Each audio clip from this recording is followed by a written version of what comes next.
Ya, terima kasih Anda masih menyaksikan Market Opening dan kita akan lanjutkan kembali perbincangan bersama dengan Bapak Fendi Susianto. Halo Pak Fendi.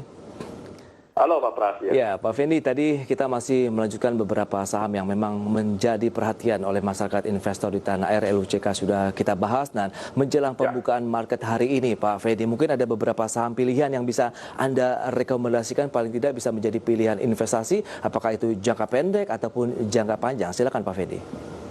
Ya, kalau saya melihat jangka pendek ada beberapa saham yang menarik, seperti misalnya saham di sektor pertambangan, TINS, ya, timah, kemudian ada saham di sektor konsumer seperti Unilever yang masih tetap mencatatkan pertumbuhan laba ya di kuartal pertama kedua ini. Kemudian juga ada saham Adaro di pertambangan, saham coal. Kemudian Agero, ya Pak?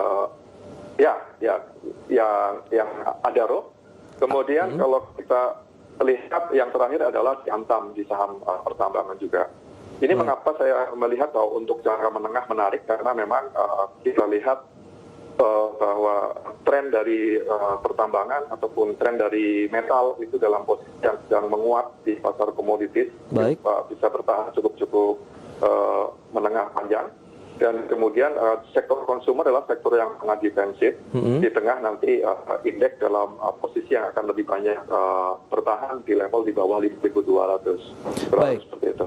Itu kalau kita ulas satu persatu, misalnya TINS, kita lihat pergerakannya dalam satu pekan. 2 hari terakhir memang dalam posisi menguat ya untuk TINS. Tapi sejauh mana penguatan masih akan terus berlanjut Pak Fendi, sehingga Anda rekomendasikan untuk jangka pendek menengah?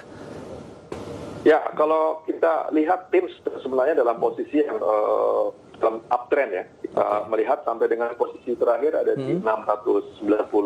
Kalau saya melihat bahwa jangka pendek menengah ini berpeluang besar untuk menuju ke level 850 sampai dengan 860. Sehingga masih ada peluang untuk terjadinya penguatan lebih lanjut seiring dengan mulai bertahan dan menguatnya di sektor logam di global pun perdagangan seperti timah, kemudian logam-logam yang lain juga dalam potensi menguat. Dengan support level kalau kita lihat amati masih cukup kuat di 650, sehingga kita bisa melakukan trading untuk tujuan menengah untuk pembelian posisi sekarang, ataupun mungkin pada saat buy on weakness.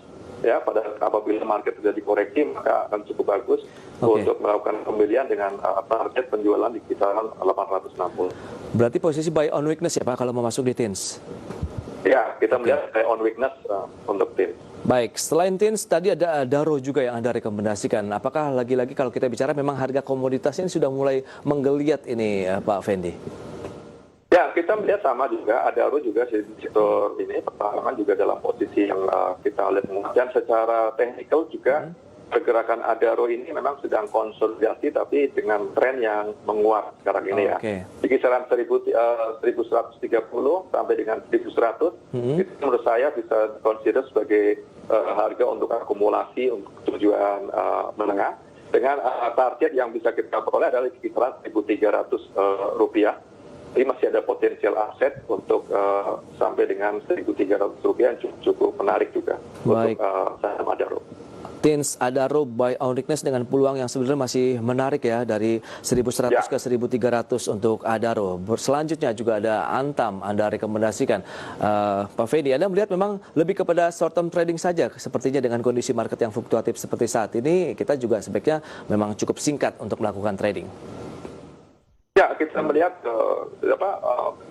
secara umum, secara internal market analysis memang ketika global economic dalam posisi yang sedang menuju resesi ataupun ke arah sana, maka harga-harga logam ataupun komoditas seperti logam ini akan lebih banyak mengalami penguatan di awal.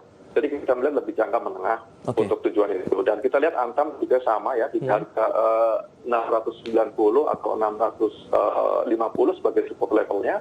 memiliki potensi untuk sampai ke 800. Baik, sampai dengan 800 untuk aneka tambang bisa menjadi pilihan untuk saham-saham berbasis komoditas pertambangan untuk perdagangan hari ini yang sudah buka ini. Pak Fendi, kita akan sampaikan dulu data-datanya kepada pemirsa IDX Anda, dan pemirsa selengkapnya bisa Anda saksikan di layar televisi Anda untuk pembukaan indeks harga saham gabungan menjelang weekend hari ini. Kita lihat sudah mulai terkena aksi profit taking. Ini nampaknya memang terkena sentimen dari kawasan global tadi yang cenderung memang dalam kondisi memerah. Kita lihat penurunan dari indeks harga saham gabungan sekitar 0,3%. Berada di posisi 5.130 seperti yang bisa Anda saksikan di layar televisi Anda. Saham-saham yang mengalami penguatan sebenarnya masih cukup banyak, ada 110 dibandingkan dengan saham-saham yang mengalami pelemahan sekitar 90-an saham. Sejauh mana ini akan